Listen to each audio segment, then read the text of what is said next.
नमस्कार मंडळी. आजसुद्धा नेहमीप्रमाणे मी छानपैकी दारात रांगोळी केली, स्वामींची पूजा केली, ग्रंथाचे वाचन केले आणि प्रसन्न सकाळची पूजा झाल्यानंतर मग श्रीषाच्या डिमांडनुसार बटाटे वडे करायला सुरुवात केली. आज नाश्त्यामध्ये सकाळी सकाळी वड्यांचीच डिमांड आली होती, त्यामुळे तिच्यासाठी पहिले 2 वडे पटकन तळून दिले आणि नंतर उरलेलेच मी तळणार होते.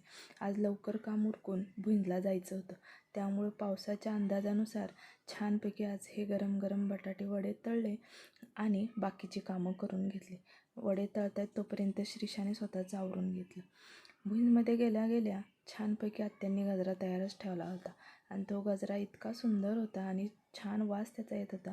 मला तर राहावलंच नाही. मी पटकन डोक्यामध्ये पहिला माळला आणि तो गजरा घातल्यानंतर खूपच छान वाटायला लागलं.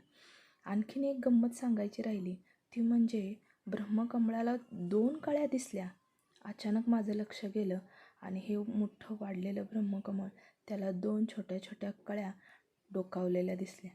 आता ह्या गवतामध्ये ह्या फुलांची काळजी घेतली पाहिजे, कारण नारळाची जी झाडं झावळ्या आल्यात त्याची पानं सारखी गॅलरीला अडकत असतात आणि त्याच्यामध्ये ही फुलं अडकू नयेत म्हणून ह्याची आता सारखी काळजी घेतली पाहिजे.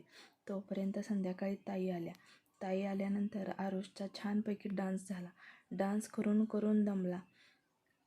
आज अगदी घरामध्ये सगळं आनंदाचं वातावरण होतं. ताई येणार म्हणून मी स्वयंपाकालासुद्धा लवकर लागली होती आणि याच्यासोबत सगळे डान्ससुद्धा घरामध्ये करत होते. त्यानं सगळं घरातलं वातावरण फ्रेश करून टाकलं आणि इतकं खेळकर बाळ होतं.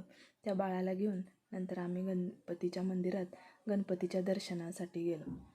दर्शन घेतल्यानंतर गणपतीचं दर्शन घेतलं, काशी विश्वेश्वराचं दर्शन घेतलं आणि घाटावर खूप छान मनसोक्त सगळी मुलं खेळली आणि छान फोटोसुद्धा आम्ही काढले. दर्शन घेताना आज संध्याकाळी इतक्या उशिरा गेल्यामुळं मंदिर रिकामं होतं. काशी विश्वेश्वराचं तर अगदी प्रसन्न मनाने दर्शन घेतलं. मुलांनासुद्धा खूप आनंद वाटला. आज अशी पिंड दिसत होती. गणपतीचंसुद्धा दर्शन घेतलं, ताईंच्याबरोबर एक सेल्फी काढला आणि मग मुलांना यात्रेमध्ये फिरायला नेलं. मग काय यात्रेत तर खूप मज्जाच मज्जा. सगळीकडं मग मुलं खेळत होती. मग आदित्याला श्रीषाला कुठे बसायचं काय करायचं सुचतच नव्हतं. मग श्रीषानं एक ब्रेक डान्सचा निवड केली आणि तिला त्याच्यामध्ये बसवायचं ठरलं. आणि मग आदित्याला काय करायचं तर त्याला त्या पाण्यामध्ये बोटिंग करायचं होतं. पण इतकी प्रचंड गर्दी होती, मुलांना बसायला थोडा वेळच लागणार होता. श्रीषाचा एकदा नंबर लागला आणि ती बसायला गेली आणि आदित्याचा तर हा बोटिंगचा इतका सुंदर चाललेला, अगदी तो मस्त एन्जॉय करत होता. अशा पद्धतीने आजचा ब्लॉग छान झाला. धन्यवाद. थँक्यू.